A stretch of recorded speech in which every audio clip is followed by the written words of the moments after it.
Hello Internet, my name's Ben and today we're going to talk about Egypt. So you may have noticed that Egypt had a small to medium-sized revolution this week and you may be interested as to what the deal is with that. Or you might not. I don't know what you're into. So the short answer is that this revolution is a follow-up to the 2011 revolution because the 2011 revolution didn't do the things that people wanted it to. The 2011 revolution was about social change and progressive moving forward and inclusion, and the Morsi government did a terrible job of delivering on those revolutionary promises. Granted, they are better than Mubarak's government was, but that's a pretty low bar to jump over. So before we get too deep into this, there are three main groups involved in the political process right now: the military, the Muslim Brotherhood, and the progressives. And unfortunately for those of us playing along at home, all three of these groups have some valid arguments to support their positions, and also some arguments that are not so valid. Hooray, confusion! So the civil-military relationship in Egypt is way different than it is in the United States. For one, they still have 100% mandatory conscription in the Egyptian army, as opposed to about 1% voluntary participation here in the US. So the Egyptian military has a very strong bond with the people of Egypt because it is the people of Egypt. And historically, the Egyptian military has seen itself as a force for protecting the people from the government. Their stance is that the Morsi government had its chance and was not carrying out the will of the people. This,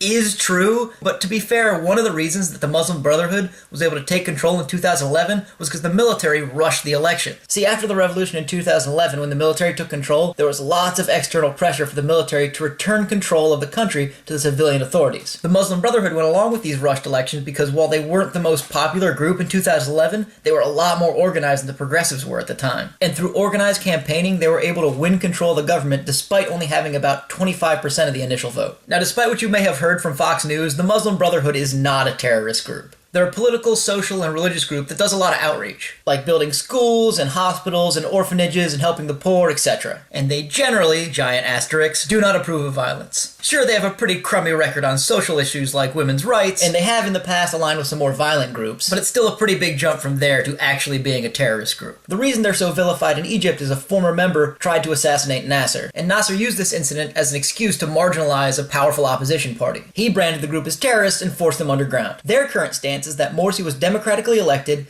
and the military should have stayed out of the political process. They also say that Egypt needs to focus on economic reform before it can deal with these social issues. Which again, is a valid concern. Except for one, the Muslim Brotherhood would never have been in power in the first place if the military hadn't intervened in 2011. And second, Morsi hasn't done anything to strengthen the Egyptian economy. Unemployment is up, so is the budget deficit, and job creation is virtually non-existent. And while Morsi's government was busy doing nothing to help the economy, they were also busy limiting the rights of women and non-Muslims. He also consolidated power in the hands of the Muslim Brotherhood and basically said the Constitution didn't apply to him. All of this stuff did not sit well with the third group, the progressives. These are the people who made the 2011 election happen. They, giant asterisks here, stand for a democratic, secular Egypt and felt that they were not being represented in the government they worked so hard to make happen. Again, this is true. Morsi's government was incredibly divisive and didn't deal with any of the core grievances that led to the 2011 revolution. But on the other hand, advocating for democracy through the military overthrow of a democratically elected government is